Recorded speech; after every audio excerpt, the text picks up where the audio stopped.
Bonjour et merci de nous retrouver pour Sagesse bouddhiste. Nous continuons cette semaine notre évocation de la nonne Ayya Khema, occidentale laïque qui fut ordonnée au Sri Lanka au dernier tiers de sa vie. Cette femme fut bouleversée par la découverte du bouddhisme et de la méditation. Elle en montra d'ailleurs la voie à d'autres femmes, mais aussi à tous ceux qui venaient suivre ses enseignements. Elle qui fonda plusieurs temples en Asie et en Europe, dans la tradition Theravada des moines de la forêt. C'est ce dont nous vous parlions la semaine dernière. Ce dimanche, nous évoquerons avec notre invité Jeanne Schutt le rapport qu'entretenait cette femme avec la méditation. Ayya Khema avait une facilité à se concentrer qui lui permit non seulement de pratiquer la méditation de façon quasi naturelle, mais aussi de connaître et de faire connaître par la suite les jhanas, les absorptions méditatives. Ce sont des stades qui permettent d'accéder palier par palier à Vipassana, la vision profonde. Jeanne Schutt, bonjour. Bonjour. Je rappelle que vous pratiquez le bouddhisme depuis une trentaine d'années. Oui. Vous êtes l'interprète de maîtres anglophones, à l'oral comme à l'écrit. Vous avez publié des traductions et des ouvrages, dont un tout récemment sur Ayya Khema. Voilà. Et puis vous animez vous-même des sessions de méditation et des retraites près de chez vous dans la Drôme. Ça, alors, nous l'avons vu la semaine dernière, Ayya Khema avait trouvé la méditation et elle pratiquait de façon très naturelle. Mais comment enseignait-elle la méditation ? Alors, elle avait de grandes qualités pédagogiques. Et elle estimait qu'on ne peut pas enseigner quelque chose à quelqu'un qui n'est pas réceptif. Et donc, d'abord, elle leur donnait envie d'apprendre la méditation. Et pour cela, elle faisait une comparaison. Très souvent, elle commençait comme ça en disant, voilà, nous avons le corps et nous avons l'esprit. Pour le corps, quand il a faim, vous le nourrissez. Quand il a soif, vous lui donnez à boire. Quand il est malade, vous le soignez. Que faites-vous pour l'esprit? Quand vous êtes en colère, quand vous êtes jaloux, quand vous êtes triste, déprimé, que faites-vous? Et là, je peux vous proposer un outil, c'est la méditation.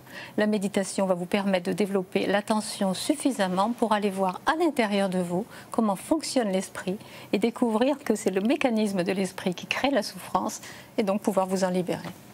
Y a-t-il des qualités nécessaires pour apprendre la méditation ? Oui, elle disait que la méditation, c'était bien sûr la pratique formelle, assise. Mais c'est aussi la pratique du quotidien, c'est-à-dire développer l'attention toute la journée.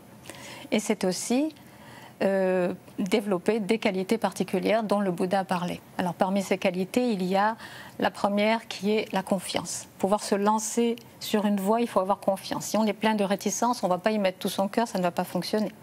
Il y a l'énergie, le courage, la persévérance. Il y a l'attention, qui est bien sûr le point central de l'enseignement du Bouddha.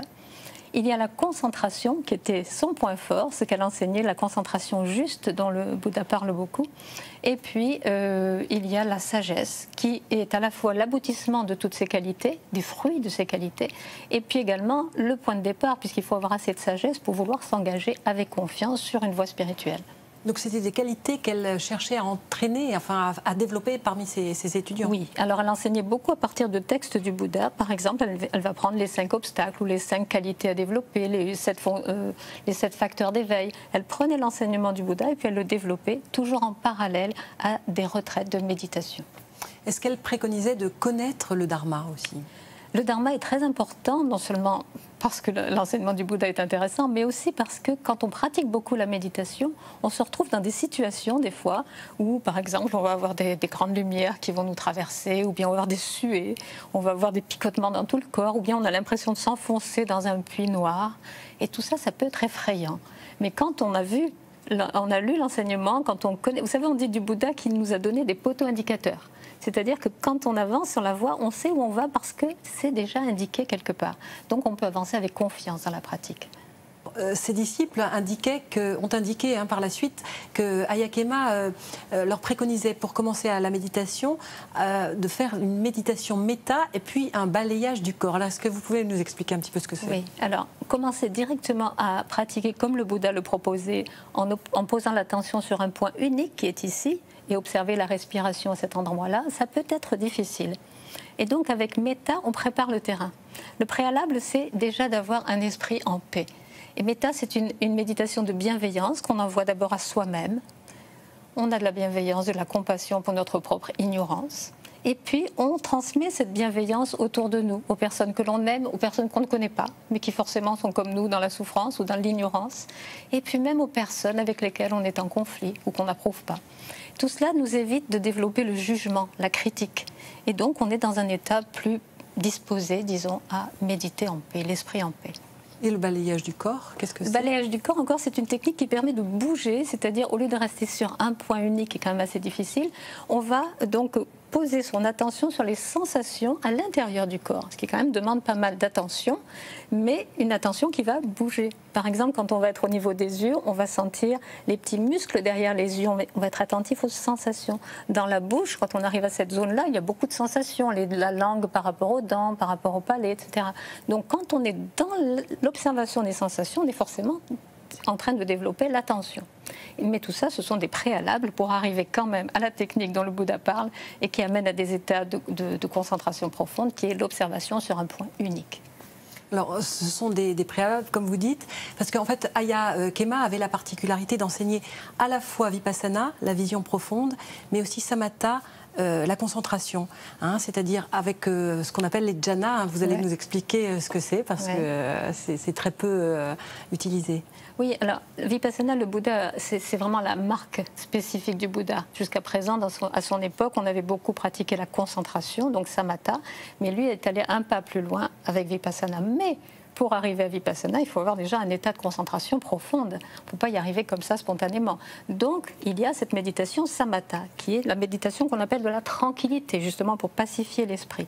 Mais comment pacifier l'esprit? On peut le faire en quelques minutes, en observant sa respiration tranquillement. On peut le faire avec une méditation méta, mais on peut le pacifier beaucoup plus profondément avec les jhanas, ce qui permet d'avoir un accès direct à la vision profonde. D'ailleurs, les derniers jhanas s'appellent les vipassana jhanas, c'est-à-dire qu'ils vont nous amener directement à la vision profonde. Les jhanas immatériels, c'est ça? Ce sont les jhanas immatériels. Donc il y a 8 jhanas. Les 4 premiers sont matériels, dit-on, parce qu'on peut se reposer sur le corps, sur les sensations du corps pour les ressentir.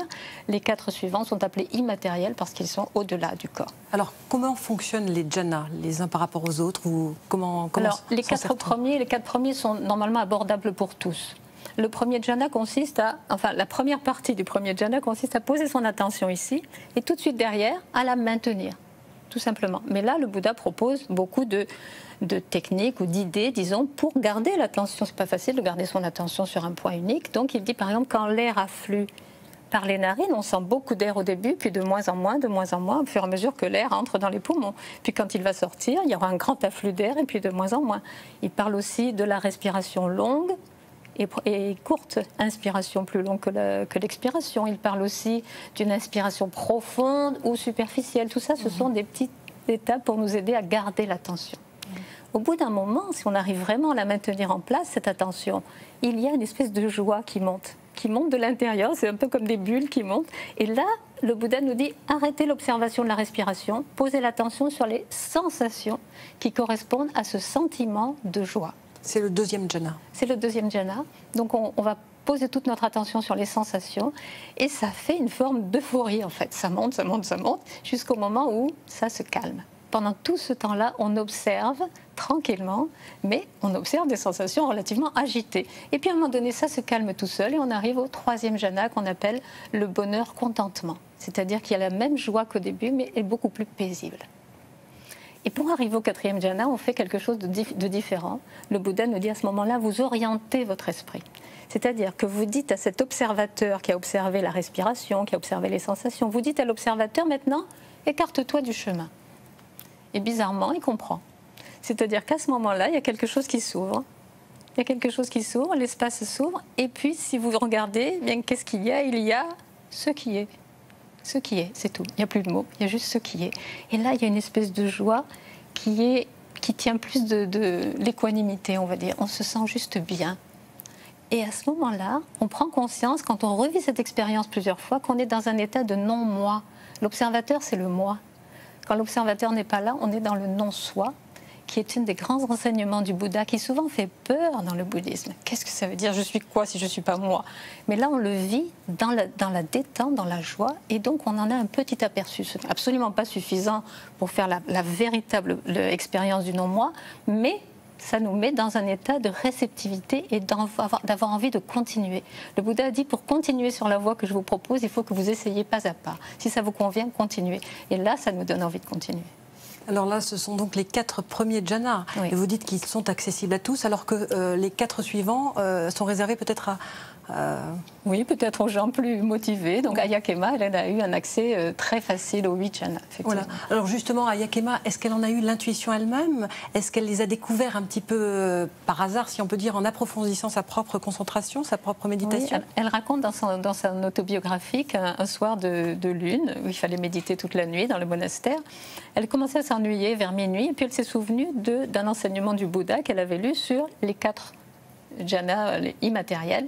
Et elle s'est dit, tiens, pourquoi pas essayer? Elle avait eu un accès très facile aux 4 premiers, pourquoi pas? Elle a essayé, le reste de la nuit, elle a dit, je ne me suis plus ennuyée du tout, c'était passionnant, parce que on parle d'une conscience infinie, d'un espace infini, et puis aussi de la vacuité.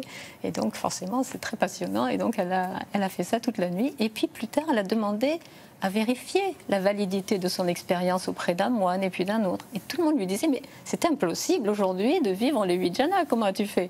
Et jusqu'au jour, enfin, au fond du Sri Lanka, elle a trouvé un vieux moine qui lui a dit, c'est tout à fait ça, tu as raison, ce que tu as vécu, ce sont les 8 jhanas, il faut absolument que tu continues à les enseigner, c'est un art qui se perd, alors que ça fait partie de l'enseignement vraiment du Bouddha. Et à quoi mènent-ils finalement ces jhanas? Est-ce qu'ils mènent à l'éveil? Non, ils ne mènent pas à l'éveil. Les jhanas sont une façon d'approfondir l'état de tranquillité.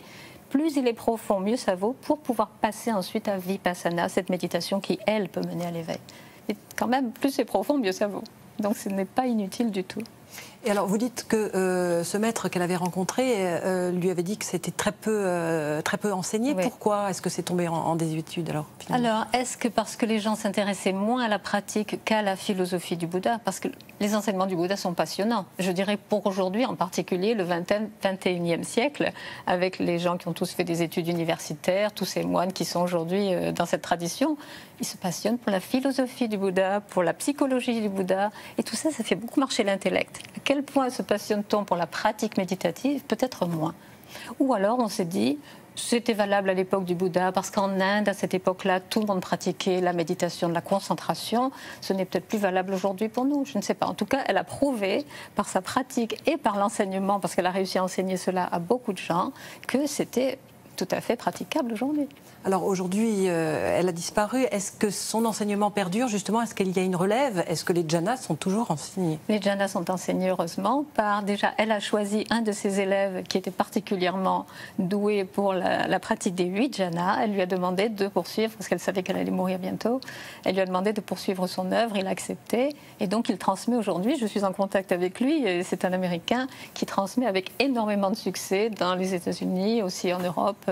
Il enseigne les jhanas, oui. C'est un Américain qui est basé dans le temple qu'Aya Khema avait fondé? Non, non, non, c'est un itinérant. Il est devenu, pas moine, mais il est devenu errant, sans être moine, errant.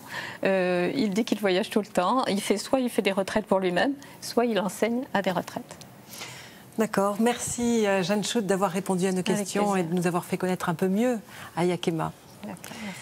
Pour poursuivre cette découverte, nous vous conseillons en lecture cette semaine de notre invitée Jeanne Schutt. Et s'il suffisait d'être présent aux éditions Sully, l'ouvrage présente la vie à rebondissement de cette femme exemplaire ainsi que la traduction de ses enseignements centrés sur la méditation. Les 8 marches vers le bonheur du vénérable Gunaratana chez Albin Michel et puis le calendrier tibétain 2016 aux éditions Médicis. Et justement, il nous reste quelques jours en 2015 pour vous souhaiter, au nom de toute l'équipe de Sagesse Bouddhiste, une très heureuse fin d'année et vous dire combien nous serons ravis de vous retrouver dimanche prochain en 2016. Notre émission se termine. Vous pouvez la revoir toute la semaine sur le site internet de France 2 en cliquant plus.fr. Merci de votre fidélité et à très bientôt.